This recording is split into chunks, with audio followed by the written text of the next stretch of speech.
പ്രിയമുള്ള സുഹൃത്തുക്കളെ എല്ലാവർക്കും നമസ്കാരം. പുതിയൊരു ഇൻഫർമേറ്റീവായ വീഡിയോയിലേക്ക് ഏവർക്കും സ്വാഗതം. പ്രധാനപ്പെട്ട ഒരു വാർത്ത അറിയിപ്പാണ്. ക്ഷേമ പെൻഷൻ 3200 രൂപ തന്നെ ലഭിക്കും എന്നുള്ള സൂചനകളാണ് ഇപ്പോൾ ഇതുമായി ബന്ധപ്പെട്ട് ലഭിക്കുന്നത്. പക്ഷേ അതിൻ്റെ ഡേറ്റുമായി ബന്ധപ്പെട്ടുള്ള പ്രശ്നങ്ങൾ വരുന്നുണ്ട്. അപ്പോൾ ഇത് സംബന്ധിച്ചുള്ള വിശദമായിട്ടുള്ള അറിയിപ്പുകൾ നോക്കാം. ചാനൽ ആദ്യമായിട്ടാണ് നിങ്ങൾ കാണുന്നത് എന്നുണ്ടെങ്കിൽ തീർച്ചയായിട്ടും നമ്മുടെ ചാനലൊന്ന് സബ്സ്ക്രൈബ് ചെയ്തുകൊണ്ട് കാണുക. വീഡിയോ പരമാവധി ഷെയർ ചെയ്ത് കൊടുക്കുക. ഫേസ്ബുക്ക് വഴി വീഡിയോ കാണുന്നവരും ചാനലൊന്ന് നമ്മുടെ ഫേസ്ബുക്ക് പേജ് ഫോളോ ചെയ്യുക. വീഡിയോ പരമാവധി ഷെയർ ചെയ്ത് കൊടുക്കുക. നമുക്കറിയാം, ഈ ഒരു ക്ഷേമ പെൻഷൻ തുകയുമായി ബന്ധപ്പെട്ട് പലതരത്തിലുള്ള മാറ്റങ്ങൾ ഉണ്ടാകുന്നുണ്ട്. കാരണം തുക ഇപ്പോൾ കറക്റ്റായിട്ടല്ല ലഭിക്കുന്നത് എന്നുള്ളത് ഒരു സത്യമായിട്ടുള്ള കാര്യമാണ്. ഇപ്പോൾ പെട്രോൾ ഡീസൽ സെസ് പിരിച്ചതിന് ശേഷം പോലും സംസ്ഥാന സർക്കാർ ഈ ഒരു തുക കറക്റ്റായിട്ട് വിതരണം ചെയ്യാൻ ശ്രമിക്കുകയോ അല്ലെങ്കിൽ ഇത് ചെയ്യുകയോ ചെയ്തില്ല.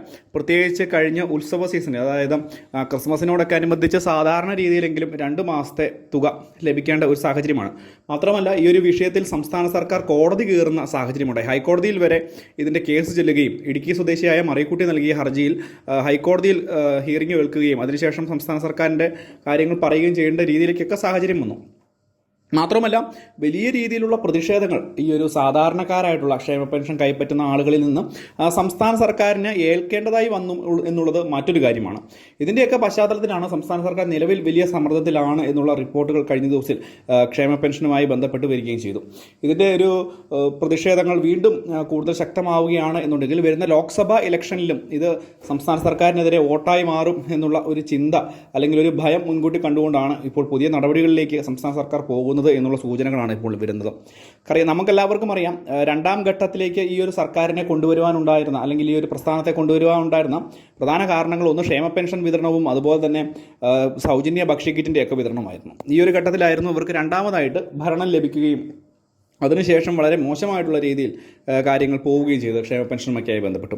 നിലവിൽ ഈ ഒരു പ്രശ്നങ്ങളൊക്കെ പരിഹരിക്കുന്നതിന് വേണ്ടി 2 മാസത്തെ ക്ഷേമ പെൻഷൻ തുക കുടിശ്ശിക ഇനത്തിലുള്ള നൽകുവാനാണ് സംസ്ഥാന സർക്കാർ ശ്രമിക്കുന്നത് എന്നുള്ള റിപ്പോർട്ടുകളാണ് ഏറ്റവും പുതുതായിട്ട് വരുന്നത്. വലിയ രീതിയിൽ ഉണ്ടായിരിക്കുന്ന പ്രതിഷേധങ്ങൾ ഒന്ന് ഒതുങ്ങുന്നതിന് വേണ്ടി 2 മാസത്തെ തുകയെങ്കിലും വിതരണം ചെയ്ത് അവസാനിപ്പിക്കുകയാണെങ്കിൽ സംസ്ഥാന സർക്കാരിന് ഈ ഒരു ലോക്സഭാ ഇലക്ഷനിലും ഇതിൻ്റെ ഒരു പ്രതിഫലനം ഉണ്ടാകും, അല്ലെങ്കിൽ ഈ ഒരു പ്രശ്നത്തിനൊരു പരിഹാരം ഉണ്ടാകും എന്നുള്ള സൂചന തന്നെയാണ് ഈ ഒരു പശ്ചാത്തലത്തിൽ ലഭിക്കുന്നത്. അപ്പോൾ അതുകൊണ്ടാണ് പുതിയ നടപടികളിലേക്ക്, അതായത് 2 മാസത്തെ തുക വിതരണം ചെയ്യാനുള്ള സാധ്യത സംസ്ഥാന സർക്കാർ ആരായുന്നത്, അല്ലെങ്കിൽ ഇതിൻ്റെ ഫണ്ട് കണ്ടെത്തുന്നതുമായി ബന്ധപ്പെട്ടുള്ള നടപടികൾ ആരായുന്നത്. അതുതന്നെയായാലും ഈ മാസം 25-ാം തീയതി കഴിയുന്നതോടുകൂടി തന്നെ തുക നിങ്ങളുടെ ബാങ്ക് അക്കൗണ്ടുകളിലേക്ക് ക്ഷേമ പെൻഷൻ തുക എത്തും എന്നുള്ള റിപ്പോർട്ടുകൾ വരുന്നുണ്ട്. പക്ഷേ നമുക്ക് മനസ്സിലാക്കേണ്ട കാര്യം, ഈ ഒരു കുടിശ്ശിക ഇനത്തിലുള്ള തുകയിൽ ഇനിയും ഈ ഒരു മാസത്തോടുകൂടി 2 മാസം വിതരണം ചെയ്താൽ പോലും വീണ്ടും 3 മാസത്തെ തുക വരികയാണ്. ഈ മാസം അവസാനിക്കുമ്പോൾ വീണ്ടും 3 മാസത്തെ തുക വീണ്ടും വിതരണം ചെയ്യേണ്ടതായിട്ട് വരും. ഇത് എപ്പോൾ ലഭിക്കും? ലോക്സഭാ ഇലക്ഷനൊക്കെ മുമ്പായിട്ട് ലഭിക്കുകയോ, തുക വർധന ഉണ്ടാവുമോ എന്നുള്ള കാര്യങ്ങളൊക്കെ നമ്മൾ നോക്കിയിരുന്ന് കാണേണ്ട സാഹചര്യം തന്നെയാണ്. നിലവിൽ ഔദ്യോഗിക പ്രഖ്യാപനങ്ങളൊന്നും ഇല്ല എങ്കിൽ പോലും 2 മാസത്തെ പെൻഷൻ തുക വിതരണം ചെയ്യുവാൻ വേണ്ടി സംസ്ഥാന സർക്കാർ ശ്രമിക്കുന്നു എന്നുള്ള സൂചനകൾ പുറത്തു വന്നിട്ടുണ്ട്. വളരെ പ്രധാനപ്പെട്ട ഒരു വാർത്ത അറിയിപ്പാണിത്. ഈ ഒരു കാര്യം നിങ്ങൾ പരമാവധി ഷെയർ ചെയ്ത് കൊടുക്കുക. മറ്റുള്ള ആളുകൾക്ക് അറിയത്തില്ലെങ്കിൽ, ഈ ഒരു വിഷയവുമായി ബന്ധപ്പെട്ട അറിയിപ്പ് ലഭിച്ചില്ലെങ്കിൽ ഇതൊരു ആശ്വാസമാകട്ടെ.